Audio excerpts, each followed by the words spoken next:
여보, 나 오늘 좀 이상해.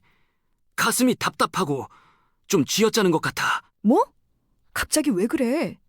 위장약 먹을까? 아니, 이건 위장 문제 같진 않은데 숨쉬기도 좀 힘들고 어깨까지 뻐근하네. 그럼 병원 가야 하는 거 아니야? 아니야, 좀 쉬면 나아질 거야. 회사 가야지. 민수 씨는 이렇게 말하면서 좀 버텼어요. 그러다 30분 뒤 갑자기 식은땀을 흘리며 어지럼증을 느끼기 시작했어요. 손이 덜덜 떨리고 얼굴이 창백해졌죠. 결국 민수 씨는 병원으로 실려갔고 응급실에서 심근경색 진단을 받았습니다.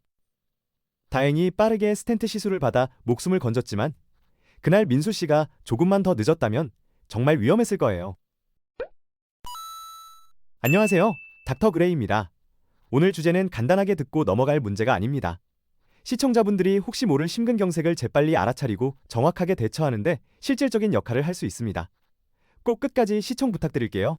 심근경색이 오기 직전에 나타나는 증상이 구체적으로 뭘까요?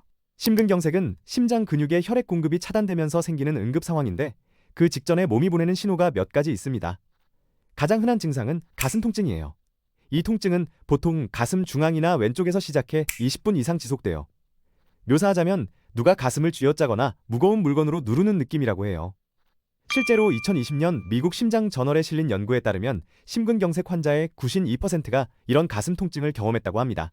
가끔 속쓰림이나 소화불량 같은 위장 문제도 가슴이 답답하게 느껴지잖아요. 심근경색 증상과 어떻게 구별하나요? 정말 중요한 질문이에요. 속쓰림이나 소화불량 같은 위장 증상과 심근경색 증상이 비슷하게 느껴질 수 있어서 많은 분들이 혼동하곤 하죠. 하지만 몇 가지 구별 포인트가 있어요. 우선 심근경색의 가슴 통증은 보통 지속적이고 강렬해요. 20분 이상 계속되고 쉬어도 나아지지 않아요. 반면에 속쓰림은 음식을 먹거나 특정 자세를 취할 때 더 심해지고 제산제나 위장약을 먹으면 완화되는 경우가 많아요. 예를 들어 식사 후 30분 이내에 타는 듯한 느낌이 올라오고 신물이 올라오는 증상이 동반된다면 대표적인 위장 질환인 위식도 역류 질환일 가능성이 높죠. 두 번째로 심근경색 통증은 다른 부위로 퍼지는 경향이 있어요. 왼쪽 팔, 어깨, 목, 턱으로 뻗치는 통증이 동반된다면 심장 문제를 의심해야 해요. 속쓰림은 보통 가슴 상부나 명치 주변에 국한되고 이렇게 주변으로 퍼지는 통증이 드물어요. 2018년 미국 심장저널에 실린 연구에 따르면 심근경색 환자의 15%가 처음에 위장 문제로 인해서 병원 방문을 늦췄다고 해요. 그러니까 증상이 애매하다면 안전을 위해 빨리 응급실로 가는 게 맞습니다. 그럼 가슴 통증 외에 다른 증상도 있나요? 네, 있습니다. 가슴 통증이 주 증상이지만 다른 부위로 퍼지는 통증도 흔해요. 예를 들어 왼쪽 어깨, 팔, 목, 턱, 심지어 등으로도 통증이 퍼질 수 있어요. 또 식은땀, 메스꺼움, 구토, 어지럼증, 숨이 차는 증상도 동반될 수 있어요. 특히 여성이나 노인 환자에서는 가슴 통증 없이 이런 애매한 증상만 나타날 수도 있어서 더 주의가 필요하죠. 2019년 한 논문에 따르면 여성 환자의 43%가 가슴 통증 없이 심근경색을 겪었다고 보고됐어요. 그럼 이런 증상이 생기면 바로 병원에 가야 하나요? 얼마나 빨리 가야 안전한가요? 네, 절대적으로 병원에 가야 합니다. 심근경색은 시간이 생명이기 때문에 증상이 시작된 후 한두 시간 안에 병원에 도착해서 치료를 받는 게 가장 이상적이에요. 이를 골든아워라고 부르는데 이 시간 안에 혈관을 뚫는 수술을 받으면 심장 손상을 최소화할 수 있어요.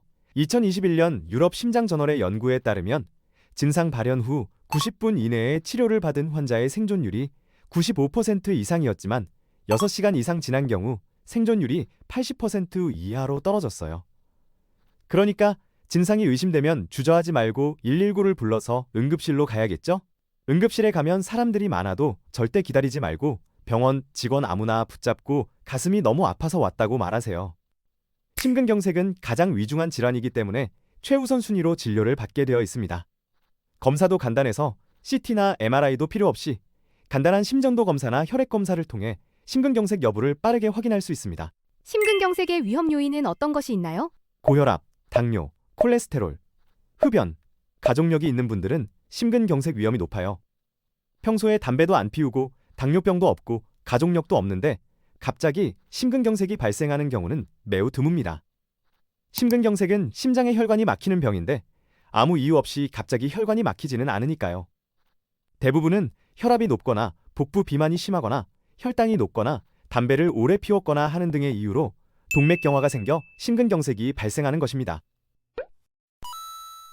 자, 그럼 이제 시청자분들이 실제로 어떻게 행동해야 하는지 구체적으로 알려드릴게요. 첫 번째, 증상 체크하기. 가슴 통증, 식은땀, 숨참, 어지럼증 등 이상 증상이 5분 이상 지속되면 즉시 행동하세요. 두 번째, 119에 전화하기. 주저하지 말고 119에 전화해서 심근경색이 의심된다고 말하세요. 구급차가 여러분을 가장 빠르게 병원으로 데려갈 거예요. 세 번째, 아스피린 복용 고려. 119대원의 지시가 있다면 아스피린을 씹어서 삼키세요. 아스피린은 혈전을 줄이는 데 도움을 줄 수 있어요. 심근경색의 위험 요인이 있는 분들이라면 평소에 집에 아스피린을 구비해 놓으세요. 네 번째, 주변에게 알리기. 이상 증상이 나타났다면 주변 사람들에게 증상을 말하고 도움을 요청하세요. 다섯 번째, 정기 검진. 평소에 혈압, 혈당, 콜레스테롤 수치를 체크하고 근련을 고려해 보세요. 오늘은 심근경색에 대해 알아봤는데요.